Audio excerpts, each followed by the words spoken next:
யதார்த்த பாணியில் மாணவர்களுக்கும் இளைஞர்களுக்கும் புரிந்து வருகிற வகையில் திறமையாக சிந்திக்கத்தக்க வகையில் சொன்னார். ஆகவேதான் இந்த பெரியார் எழுதிய புத்தகத்திலேயே பெண் ஏன் அடிமையானால் என்ற அதிகமாக எந்த புத்தக கண்காட்சி போனாலும் அந்த பெண் ஏன் அடிமையானால் என்ற புத்தகம் அதிகமாக இருக்கக்கூடிய ஒரு சூழ்நிலையை நாம் பார்த்திருக்கிறோம். அதனுடைய ஆங்கில பதிப்பாகத்தான் ஐயா அவர்கள் சொன்ன புத்தகம் இன்றைக்கு வெளிவந்திருக்காங்க. ஸோ அந்த அடிப்படையில் எத்தனையோ அறிவியல் சார்ந்த தொழில்நுட்பம் சார்ந்த வளர்ச்சிகளை நாம் கண்டிருந்தாலும் இன்னும் நாம் பெண்களை சமமாக நடப்பதில் நாம் பின்தங்கி இருக்கிறோம் என்கிற ஒரு மிகப்பெரிய அழுத்தமான சிந்தனையை இன்றைக்கு விட்டு சொல்லியிருக்கிறார்.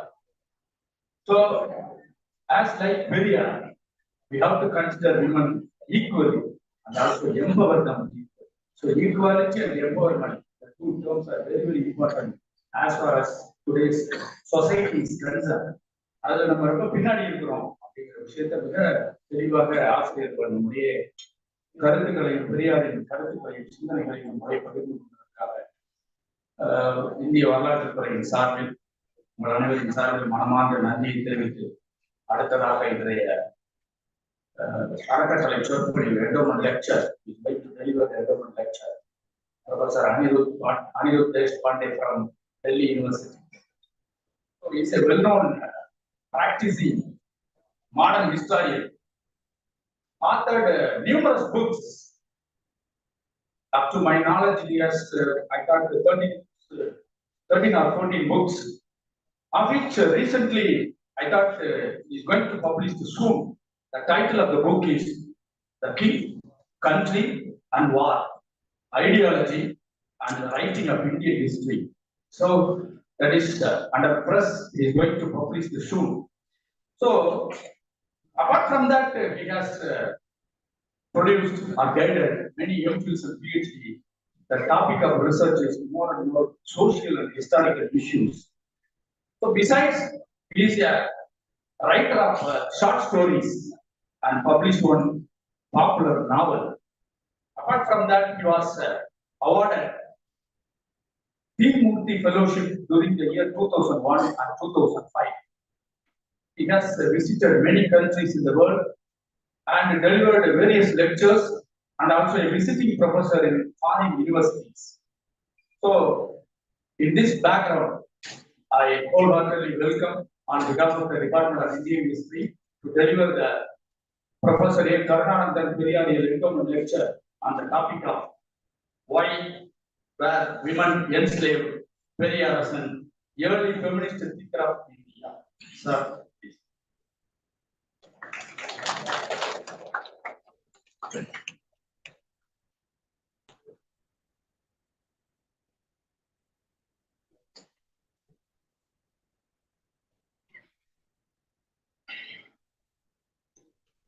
Thank you, sir, for the introduction, which I hopefully deserve.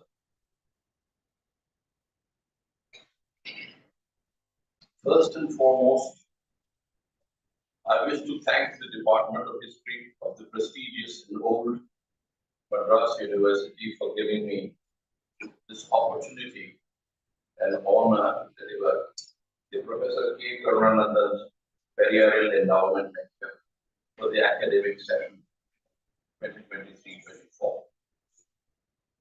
Many outstanding scholars have delivered this lecture before me, and I am certain that these worthies possibly understood and interpreted the great master better than I can possibly. At the outset, I wish to confide in everyone present that I feel humbled by this honor bestowed on me. Never in my wildest dreams would such an achievement have appeared. I owe this honor to my friend Professor S.S. Suttaram, the head of the History Department, who considers me fit to deliver this prestigious lecture and is gracing this occasion by his presence. I'm also honored to have the President of the Dravidar Kadam, Asiriya K. Veeramani, respected elder, who is present on the stage.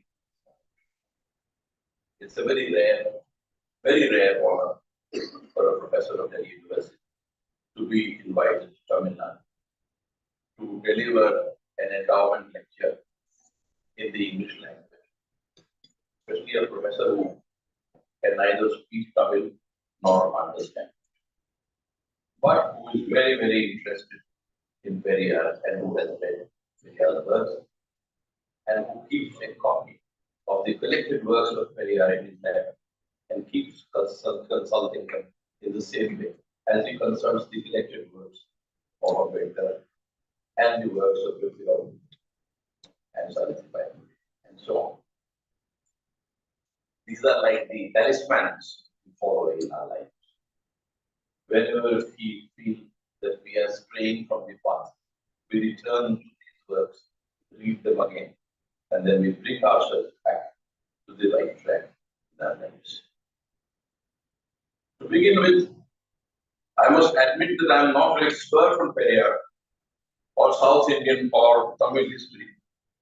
But what attracted me to Periyar's ideas, life, and mission is an ideological dedication to social justice enshrined in our constitution, which is itself a product of a very long anti-colonial, anti-imperialist struggle, which the Indian people as a whole waged against British colonialism in India. So the stamp of the ideas of social justice, which were dear to people like Baba Saheb Ambedkar, is to be found in many of the provisions contained in our constitution, which, as Veeramani Sahab recently has pointed out before me, is in mortal danger.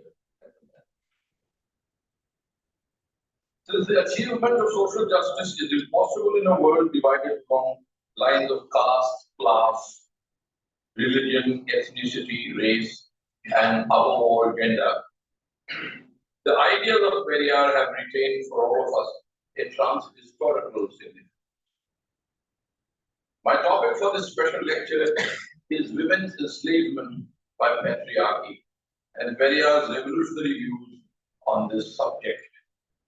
Many of these views have been already mentioned by Veeramani Sahab before I do this. So what I might say might not appear entirely new to you people. My lecture having been anticipated by the comments made by Veeramani Sahab earlier. When these views were expressed in the 1920s and 1930s, look at the context in which these views emerged. These are almost 100 years before the time we find ourselves discussing the same ideas in somewhat the same country, 100 years. The same problems being discussed. So you can imagine how far we've actually gone in 100 years. These are not antiquarian ideas. These are not ideas which are antiquated. The fact that the ideas are still relevant makes it very clear that the problems which Periyar was confronting in the 1920s and 30s, and about which he wrote so fearlessly in the 1920s and 30s, are still relevant today. When these views were expressed in the 1920s and 30s, they were not only novel but would have been considered quite offensive. In fact, very offensive to most men across the world. These are shocking ideas of the 1920s. No men nowhere in the world would have countenanced such ideas. Even today, it is difficult for most men across the world, and I have been to many countries, and I have seen and experienced and witnessed patriarchy operating in many contexts. For men to even consider such ideas seriously is a very difficult proposition.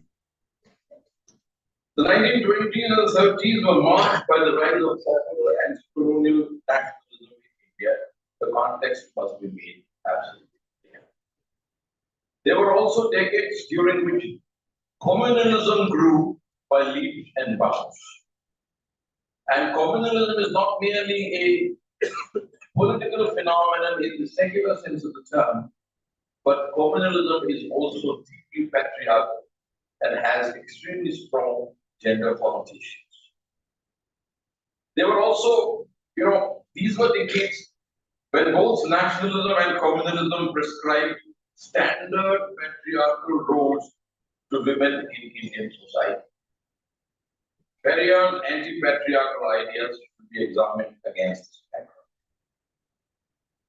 Let's begin by what could possibly be framed as the women's question or the gender question in the context of the Sustainable Development Goals, much formed by the United Nations across the world, in which gender empowerment plays a very, very important role. When we look at environmental studies, we normally tend to underestimate the role of gender and the question of gender parity and equality, which is so important for the environment to achieve the environmentally sustainable goals of the world. In September 2023, the Indian Parliament passed the much debated and long-awaited Women's Reservation Bill, which will grant 33% reservation in the Lok Sabha and the state legislative assemblies to women.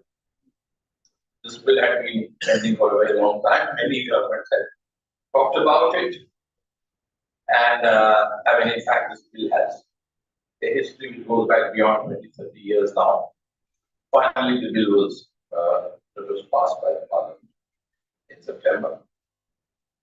And for a deeply patriarchal country like India, even this may seem excessive to many men, 33%. The global average percentage of female representative legislators is 26.5%. In South and Central Asia, the average is 19%, compared with only 14% in contemporary India, which is the highest since independence. So you can imagine about 10, 15, 20 years ago, this percentage would have been much lower than 14%. So we are far, far below the world averages. We are also below the South and Central Asian average as far as women representation is concerned. International experts have long expressed the opinion that a reservation of 30% in representative assemblies for women creates a favorable social and political climate for their overall advancement. 30%. Compare India's position with a country like Rwanda, which normally we associate as a kind of tribal country, usually considered backward and so on and so forth. Look at the strides they have taken. In Rwanda, the 30% reservation was granted to women in 2003. And in 2013, the country became a leader in women's reservation, with this figure increasing to 64%. See how far they have gone. And we stagnate at 14%. So before we pat ourselves on the back, we must study these soberly. Further, the 33% reservation we are informed will come into effect in 2029. So let's not celebrate prematurely.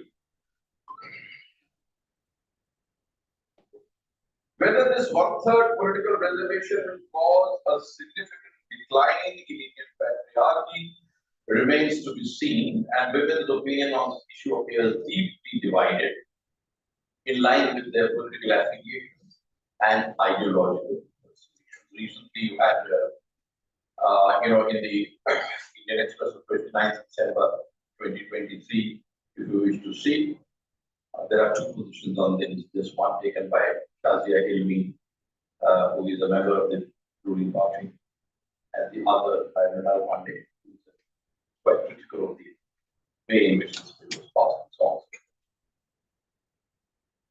So also see the range of patriarchies in Indian cinema mentioned by M. Kumar Vishwas in the Indian Express on 30th December 2023. So what I am speaking is on the basis of authentic information which is actually available on many media platforms. Will this reservation be reduced to tokenism in India? Only time will tell. Since the country's independence from British rule in 1947, women have become increasingly visible in many Indian sectors like administration, education, healthcare, entertainment, sports, and industry. But whether this increased visibility in the public sphere comprises a harbinger of their liberation from patriarchy is debatable. And this has been pointed out before me. I have been Sahib. When you come back from the airport, the women first go into the kitchen, men sit in the living room, to be served tea and coffee. One of my friends used to say, "That really, when both my parents come back from a shopping trip, I don't know, my father always seems more tired. And my mother is supposed to open the fridge and give him water, make tea for him. Also, it said that women are always doing two jobs. Even if they are working outside the house, when they enter, they have to start the second job, which is of course not paid for. As far as unpaid labor is concerned, all human reports are very clear on that. That women actually, they are far more overburdened when it comes to unpaid labor, which is not recognized and paid for. When it comes to crimes against women, both outside and inside the workplaces, the Indian record is, to say the least. Crimes against women in India are inordinately much higher than many countries, which are smaller and which have differences to them.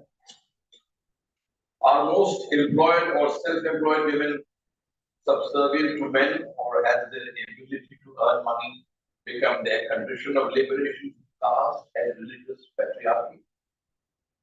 These are troubling questions in our time and call for a serious introspection of our culture from the standpoint of revolutionary leaders like Periyar, who would, I think, be as critical of our society today as he was before 1973 when he passed away. So it would be apposite to begin a lecture such as this with two quotations from Periyar's writings. In February 1928, he wrote the following words. He said, "If a man has the right to kill women, a woman should also have the right to kill men. If there is a compulsion that women should fall at men's feet, then men should also fall at women's feet. This is equal rights for men and women.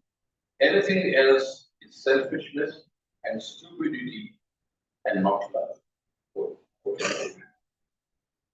Then 2 years later, in April 1930, he debunked the act of procreation in the following words. He said, "We recommend women to stop having children because pregnancy is an enemy to the freedom and liberation of women. Not only that, because of having many children, even men are unable to live with autonomy, courage, and independence."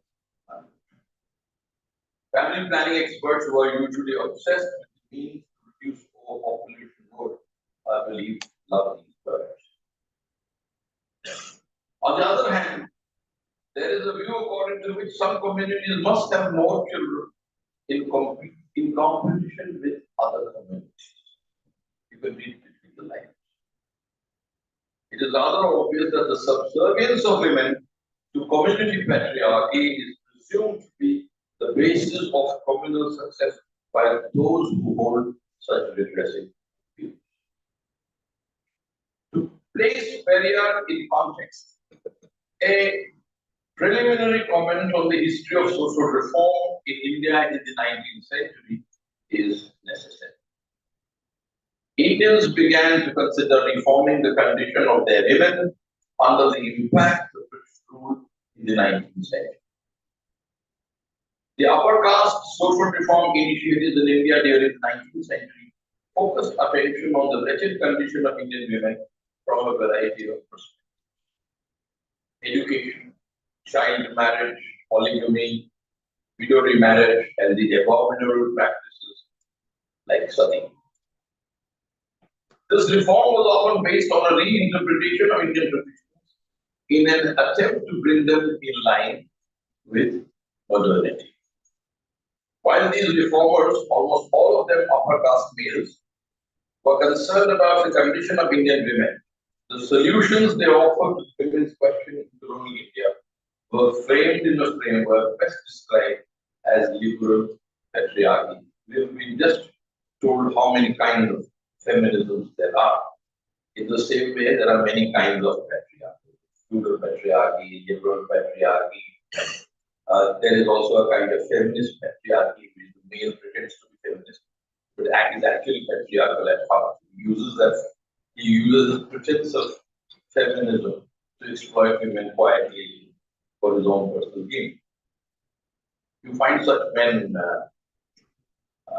quite common in academics. Professors.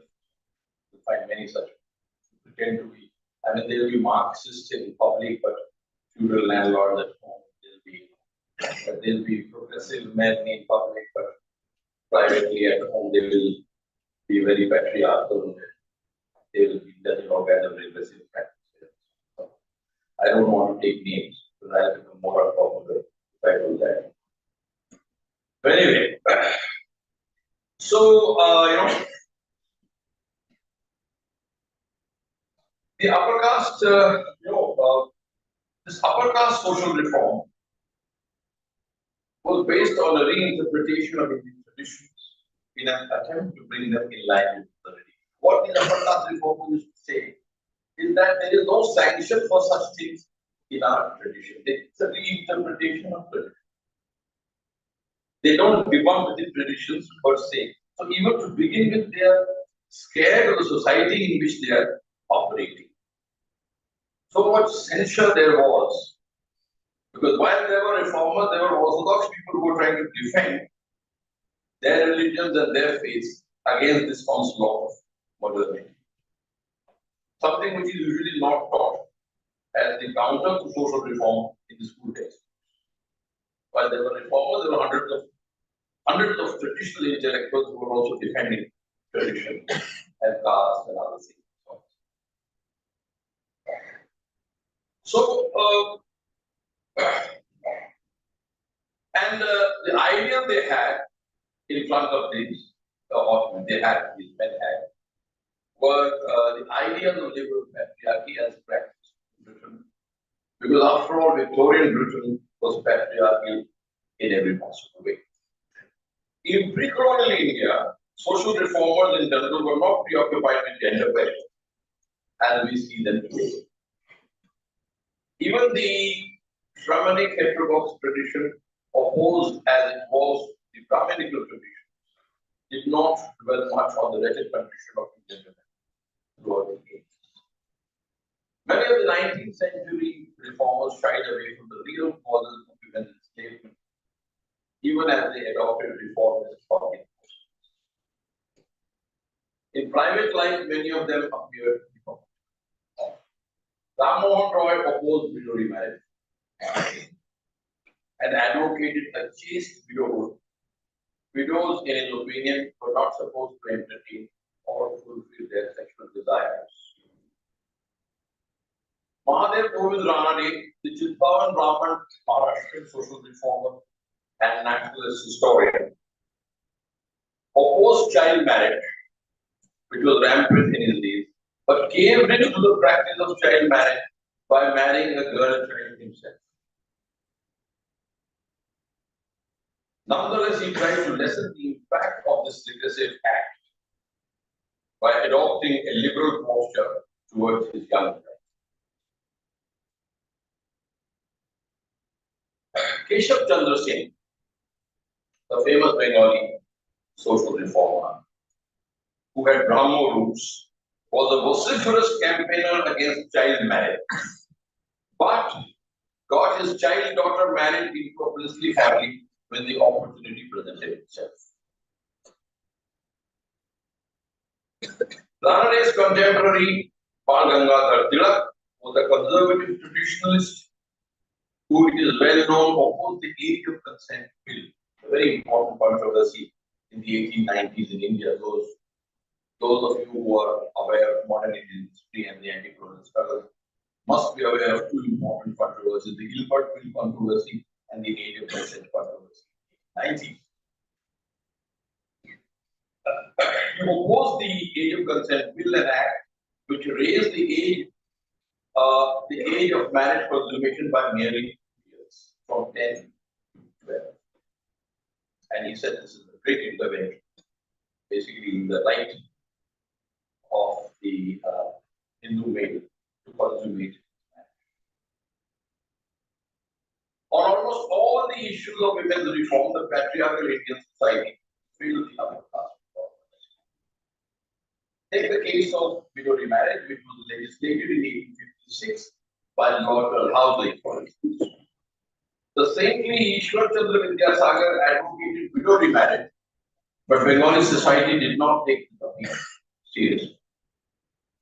On the other hand, reform revivalist movements like the Arya Samaj desired the conversion of Hindu women into ideal Arya women whose lives were supposed to revolve around family males, especially their husbands. The Adarsh Arya Pativrata.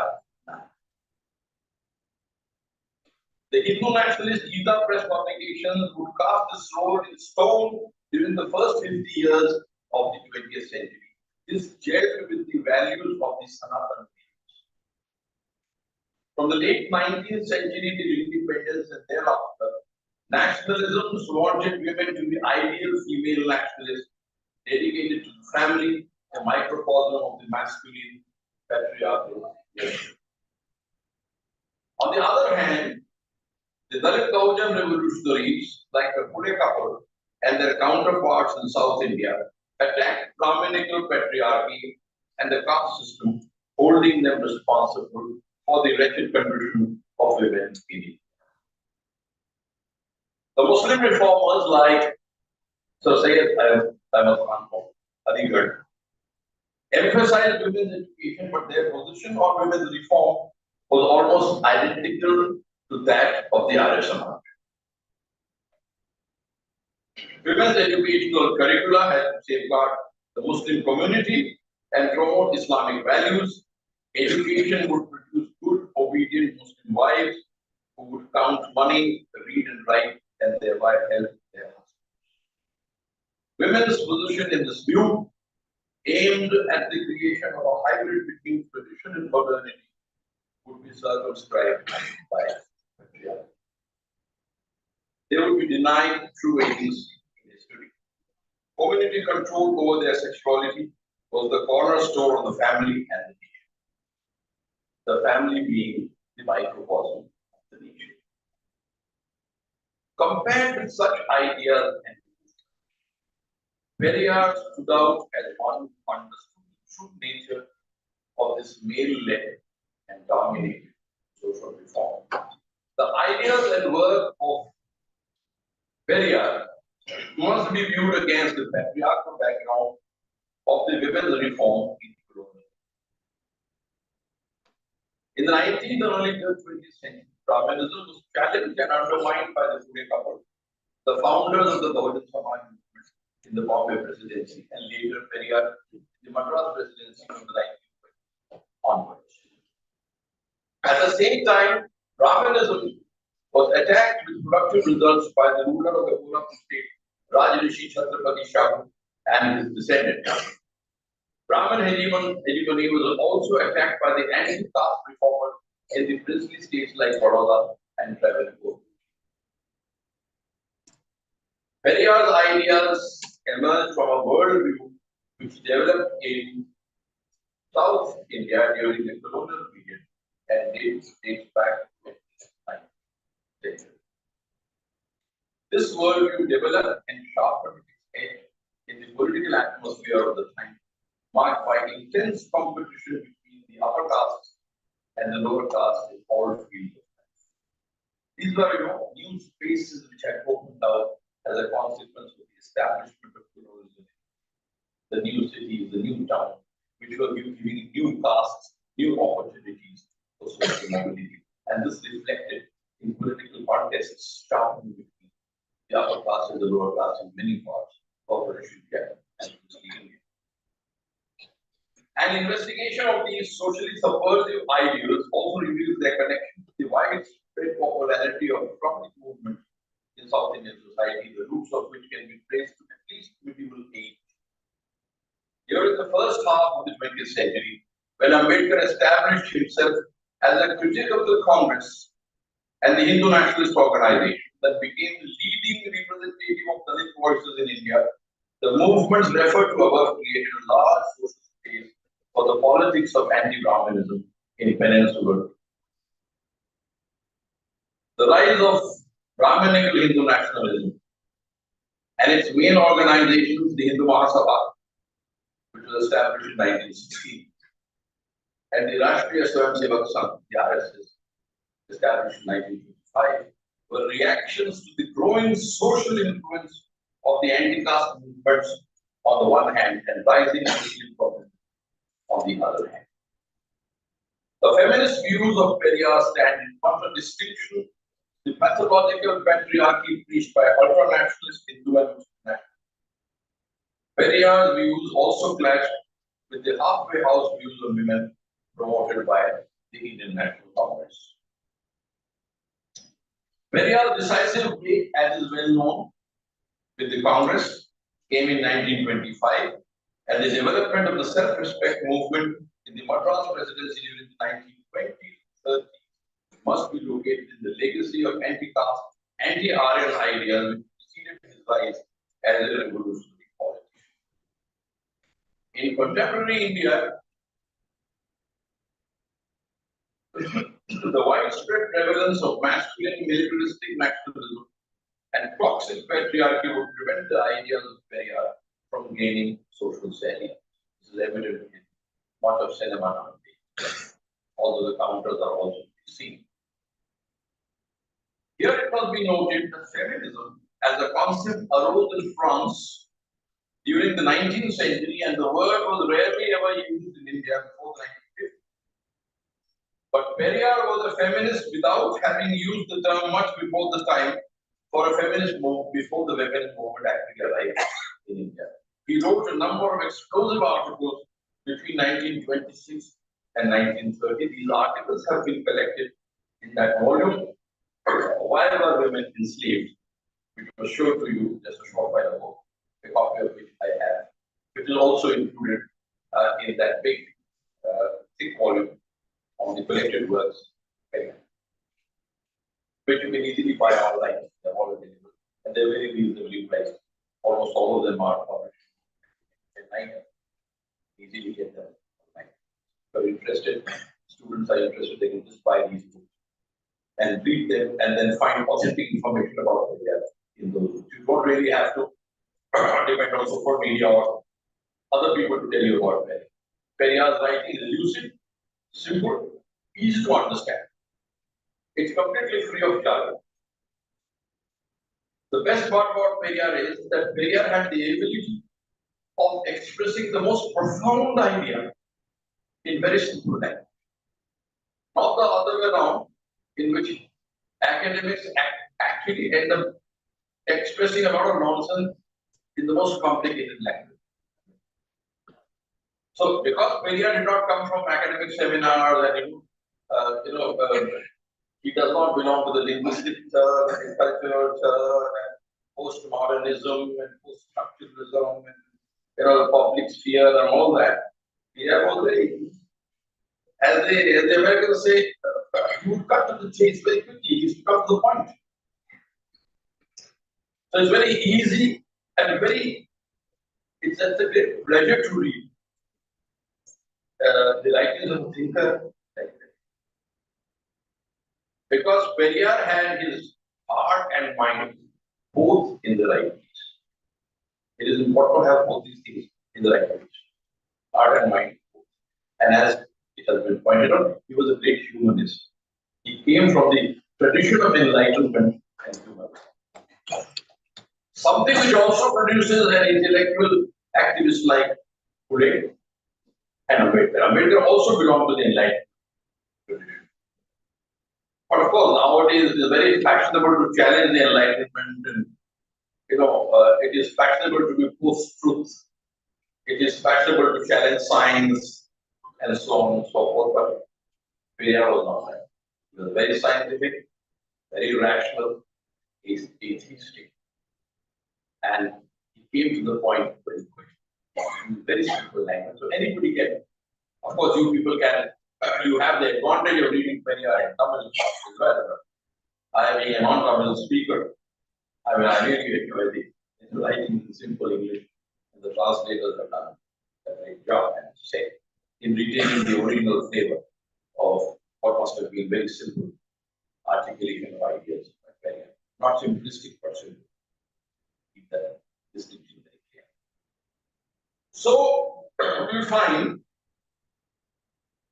that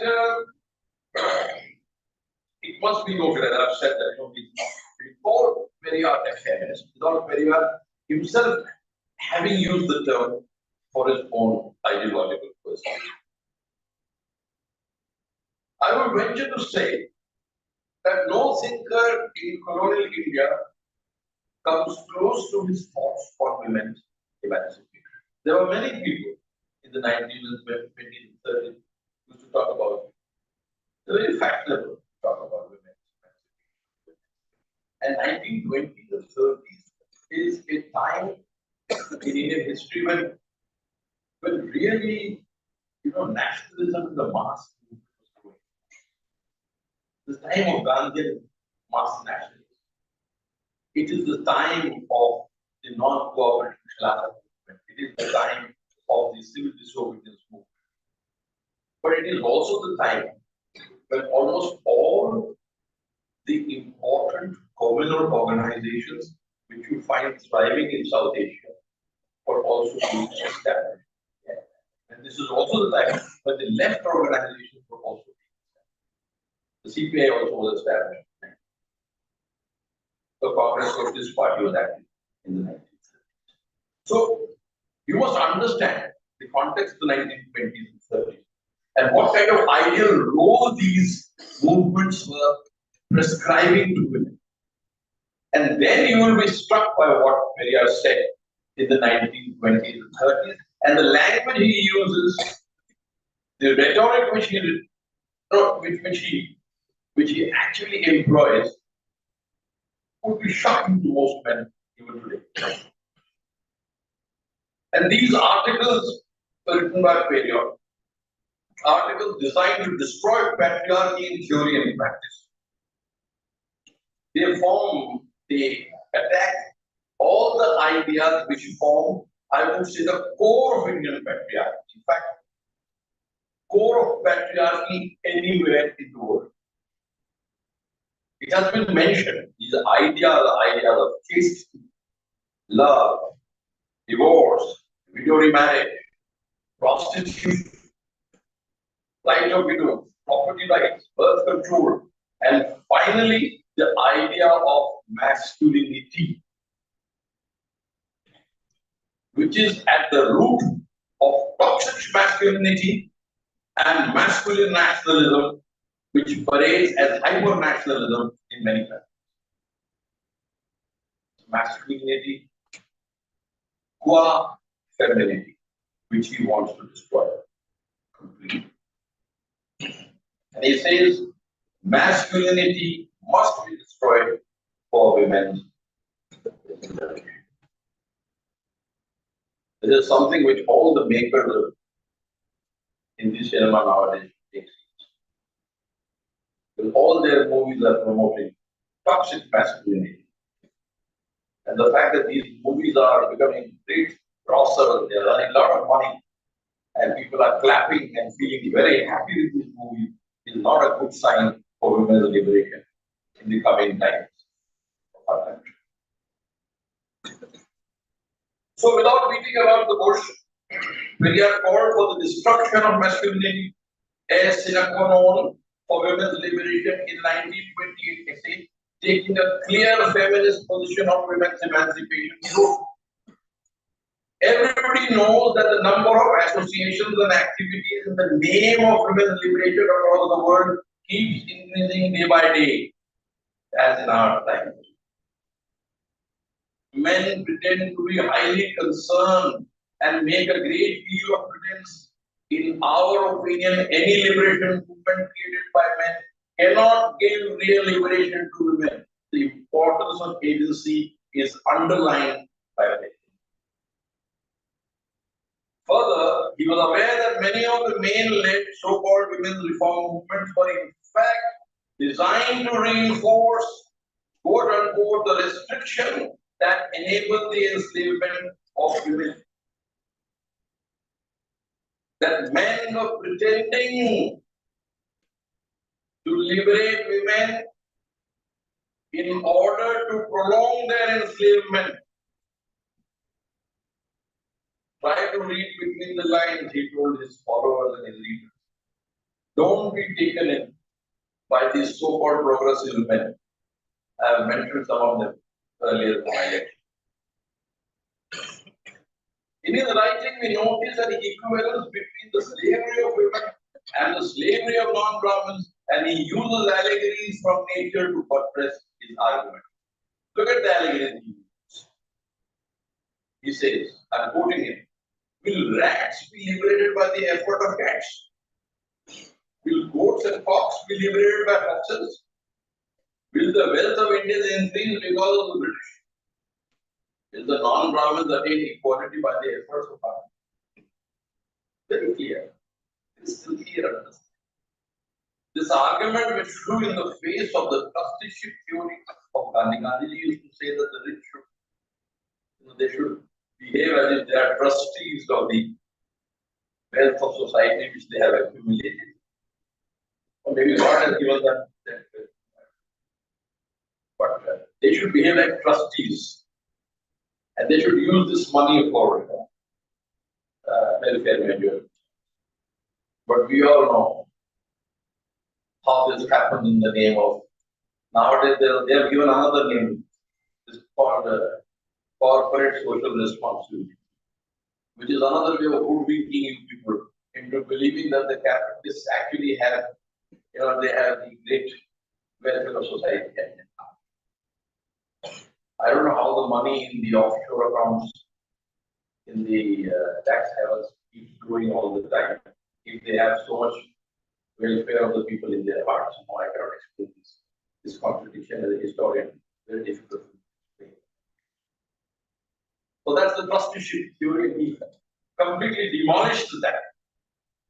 And it flows, this criticism flows from a simple but underestimated historical realization. The oppressed can never expect liberation from the oppressor. So I urge you to read texts like The Pedagogy of the Oppressed by Paulo Freire alongside Perry. In which Paulo Freire very clearly stated that the pedagogy of the oppressed, the pedagogy of the oppressor can never be the pedagogy of the oppressed. The pedagogy of the oppressed must be completely different. That the oppressed must evolve their own pedagogy to be able to liberate themselves from the terms and conditions and the kind of societies which create that oppression in the first place. But this is a very, this understanding is the penetrating historical understanding. It comes from, does not come from formal education. It is coming from an intuitive and experiential understanding of society which he observed very acutely. You will find amongst academics and amongst professors, you will often find this kind of understanding missing, simply because they have lost touch with humanity in the task of in the task which they keep performing in the establishments which they find themselves in. The institutionalization of knowledge itself is a dangerous process. So we find there can never be a revolution from above. Further, his reading of the text comprising the Vedic corpus convinced him that women's liberation was impossible in a society dominated by upper caste races. It is linking patriarchy with Brahmanism. Very clear. Caste system with Brahmanism and patriarchy with Brahmanism. Both have to be done away with if patriarchy must vanish from Indian society. If you have the caste system, which has the sanction of Brahmanism, and you have Brahmanism, which cannot operate without the caste system, both sanction patriarchy and both are based on patriarchy. Patriarchy is very important to the persistence and survival of the caste system as well as Brahmanism. After all, what is caste but the control of female sexuality? That is what the feminists tell you. So, without using the word hegemony, as Antonio Gramsci would have in the case of the oppressed, sympathizing with their oppressors by the use of various social mechanisms, Periyar argued in favor of destroying the masculine-feminine binary. This was possible only when women stopped believing in the separation of idealized identities. And he wrote, even women hold this true on the basis of religion. So, patriarchy survived and flourished because women themselves believed in patriarchy. Any religious doctrine which came in the way of male-female equality had to be destroyed. Where the masculine and feminine both were exalted by a God-ordained religion, it was, quote-unquote, essential to destroy the concept of godliness that is responsible for God-created masculinity and femininity, unquote. Ultimately, slavery prevailed in history because the slaves believed in it. Likewise, the greatest barrier to women's liberation was their belief in patriarchy. They were conditioned to think that they could not live without men who were necessary to protect them and their children, which, truly speaking, were foisted on them by the males themselves. That condition itself was created by males, this condition of insecurity. So, what of childbearing? In his view, unless the problem of childbearing itself was done away with, patriarchy would continue to rule the roost, even if women had men on their payroll. To the question, what would happen to the human race if women stop bearing children? So again, sometimes people ask us, if you say don't have children, they say, what will happen to the human race? How will we not, should we not reproduce? In future, if most of the work is going to be done by robots, I don't think there is any point in producing, too many children. You'll have more unemployed people taking trouble for you. Right? The robots are going to do most of the work. About that. Saying that as a joke. So the question, what would happen to the human race if women stop bearing children? Periyar offered his characteristic acidic answer. The answer is very beautiful. Listen to the answer. And this is something which, we don't know of any benefit that has come out of the human race that has multiplied for so long. That was his answer to the question. But what greatness have you achieved by multiplying yourself? Just by being around. That's what Periyar very clearly says. Those concerned with the burden of human population on the earth's scarce resources today would take this view seriously. Periyar's view of love and divorce is equally revolutionary. Now, this whole notion of love is very important because all your movies, all your novels, all your stories tell you that falling in love is a beautiful thing. Everybody is supposed to fall in love, especially when you go to college, you're supposed to fall in love. You're not supposed to go to the library, you're supposed to run around beats, singing songs, and following girls and expecting girls to fall in love with you. And Basically, all your Hindi movies have told you what is life. You are born preferably in an upper caste house. Very rarely do you have lower caste characters playing in role in Hindi movies. So upper caste, North Indian household, you grow up, you go to school, then you go to college. In college, you have to college now. Because you don't go to college to study, you only go to college to fall in love. Okay? And those who don't fall in love with college are wasting their time. Remember that. Then you're supposed to sing a few songs, and then your parents oppose you. Then you're supposed to overcome that opposition, and then you're the most revolutionary thing in the world by getting married to that person. And in the end, you have the scene, everybody sitting together, and it says the end. In my book on cinema, I have said, actually, it's true, that is the end. Because I asked my students in class, what is the main cause of divorce? They look at me. Then I tell them, the main cause of divorce is marriage. And then they laugh. Okay, so let's go back to what Periyar said. Now he understood these things in the 1920s and 30s, things which our students don't understand. Even today, because movies are telling you, fall in love. Most of you fall in love with the idea of falling without realizing what love actually is.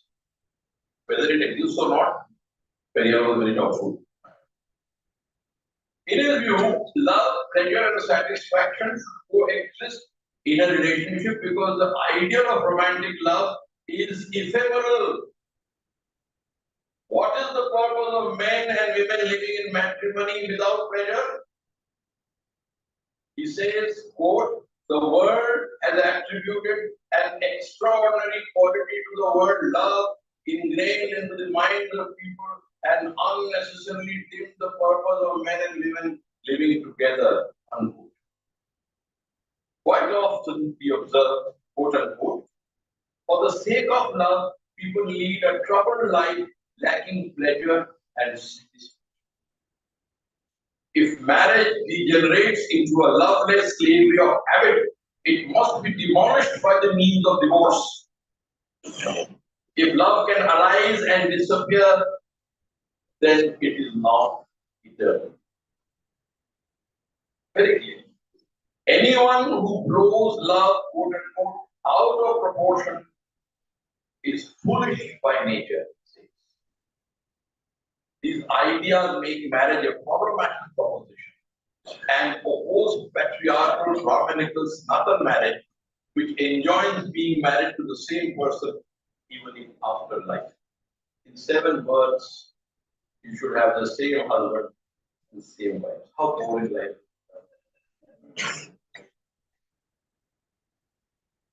After a few years of marriage, most people start having regrets. I'm not saying I have it. Most people have it. Secretly, they confide in their friends. Maybe I should have married somebody.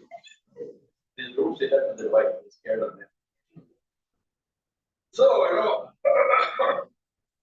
in the purpose of marriage is childbearing, sex, and continuing the household. Where is the love-based equality in it? What is the meaning of marriage? That is the question which he's asking. Why should you marry? If you are not dedicated to something more than the marriage, then what is the point of marriage? That is what he's saying. The marriage unto an end in itself is a questionable practice. If women's conception of love differs from that of men, what does love mean? Periyar dismissed quote unquote true love as being infantile. Now let me quote from Periyar. Is to look at and think of a particular thing and desire.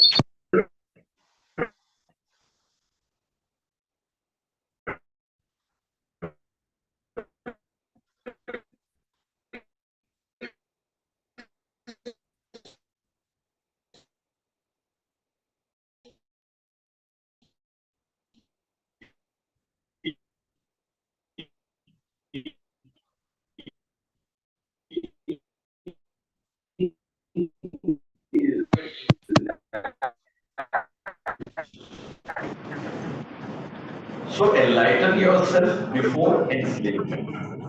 Don't try to enlighten yourself after enslavement when you have increased your problems. That is the question he is very clearly saying. Try to get liberated when we have gained experience, when the experience has already told you what it is all about. He closed the argument by asserting that to most people, the imagination of being in love is more important than understanding love, quote unquote, because a lot of things have been imagined about love and fed into men and women. They too think that they have to put on an act to show that they are true lovers. They have to show to the world that they are so much. So every time they're taking selfies and photographs and posting it on Facebook, how they are in love with each other. And 2 years later, you find that their divorce proceedings have started. Many times you find this. Oh, we are no longer together. They say that to you afterwards. But when they are posting these photos, they are all picture perfect. The idea of being in love all the time, holding hands, being very lovey-dovey with each other nowadays, to find all these things. It's all being posted all the time. So people want to portray in photographs, in movies, in their videos, they want to show everybody how much they are in love with each other. A show. So he says very clearly, because it has been said that pious people behave in such and such manner, a lot of people who want others to call them pious apply sacred ash on their bodies, keep visiting temples, continuously sing songs and cry and always murmur Shiva Shiva Rama. There are other aspects of women's liberation connected with the issues discussed above on which Periyar expressed revolutionary ideas. If transience was a possibility in love, was there merit in a system which forbade divorce or remarriage? Logically following the critique of eternal love, Periyar arrived at the validation of divorce and remarriage. Periyar first considered the scriptural and other evidence regarding marriage and remarriage. He observed that tradition and religion were not necessarily opposed to remarriage. Both Hinduism and Islam permitted polygamy. In fact, Prophet Muhammad restricted polygamy by permitting Muslim women not more than 4 wives, and that too on certain well laid down conditions. Hindu religious evidence points out that the gods, quote unquote, themselves are polygamous, and history speaks of kings and princesses having numerous wives and concubines. Hence, in principle, even believers would not oppose remarriage, although in many beliefs the initiative for remarriage lay in the hands of men because it was their prerogative to remarry if they experienced discomfort in a marriage.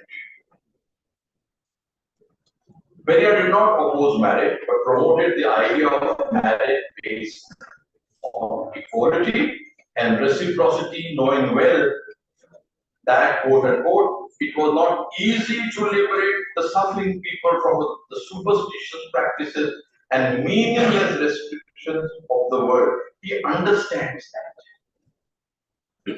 Even when he is promoting marriage on the basis of equality, he is aware that the institution cannot be done away with because of the social practices of people and their beliefs. So he is accepting that limitation in going against marriage up to a certain point. Marriage had evolved as a contract of mutual happiness, love, pleasure, and responsibility between men and women. This contract could be annulled if the parties or even one party felt unhappy with it. As a consequence of such ideas, quote unquote, the annulment of marriage became an important doctrine of the self-respect movement, and a resolution to this effect was passed by the Chennai Conference. Following this, another resolution for the annulment of marriage was passed in the Erode Conference.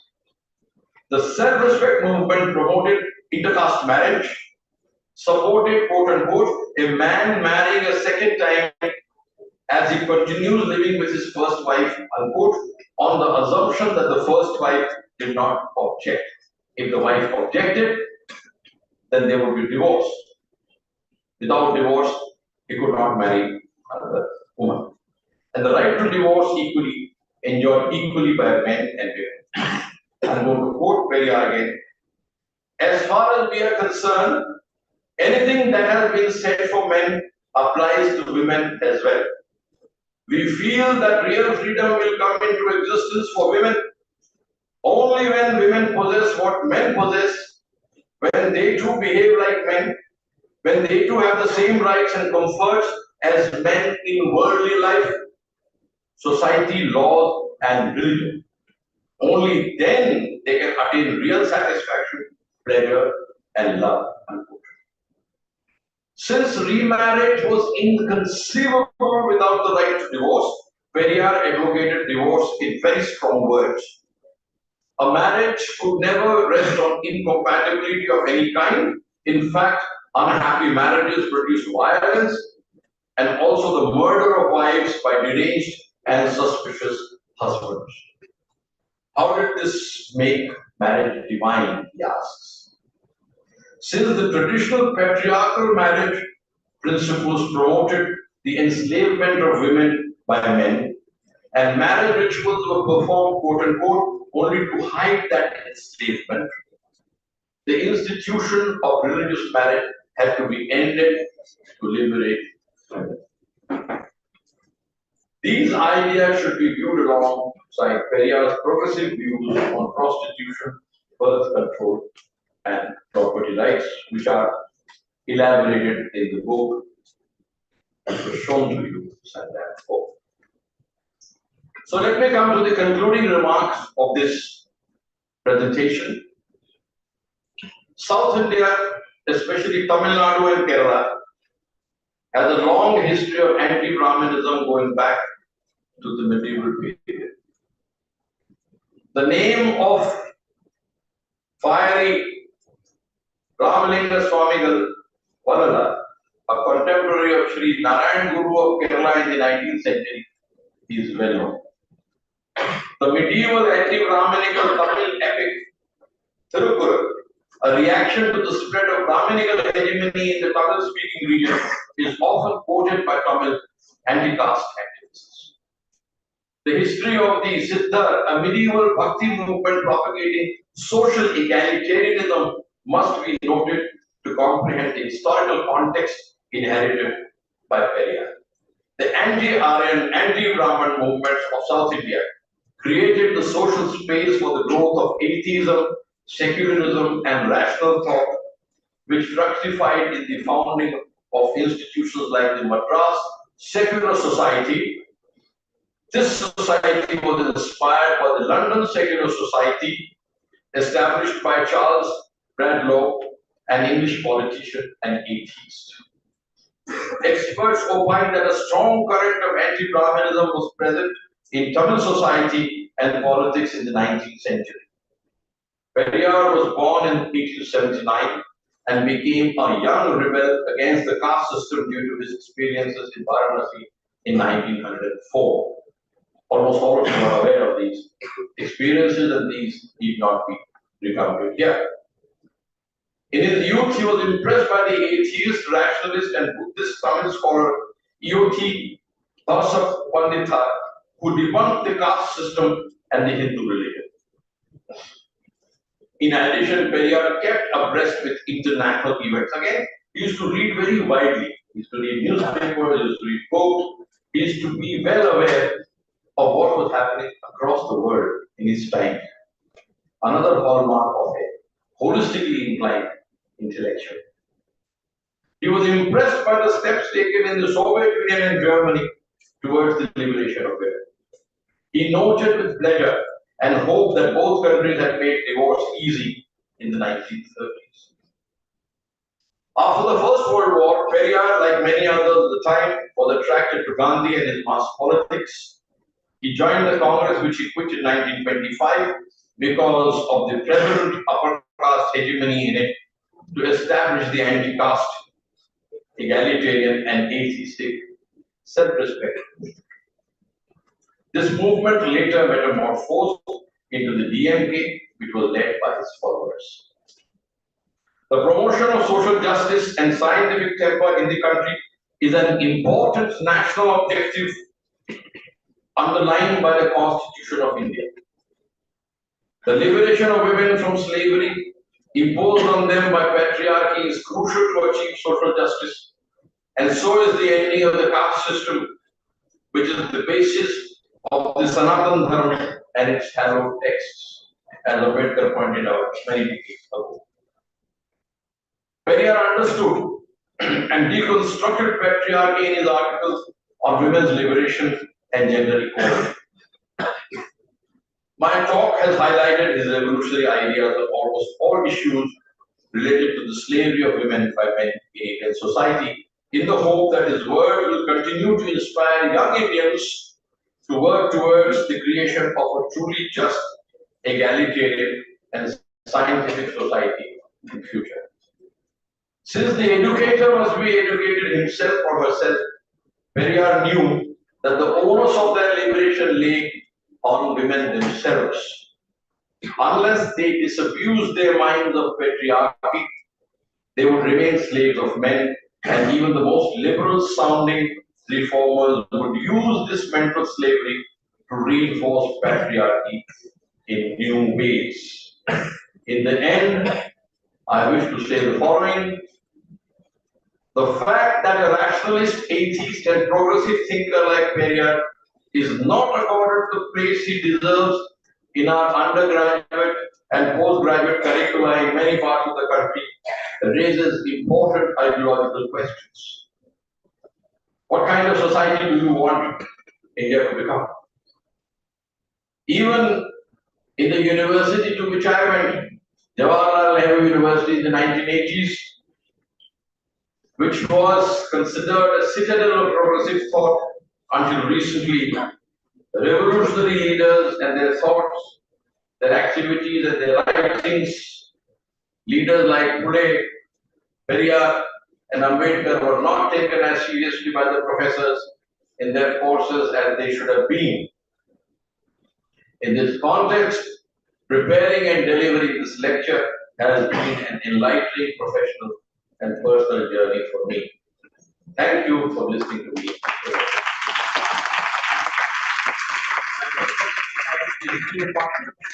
For giving me this opportunity to speak with you on this topic. Thank you.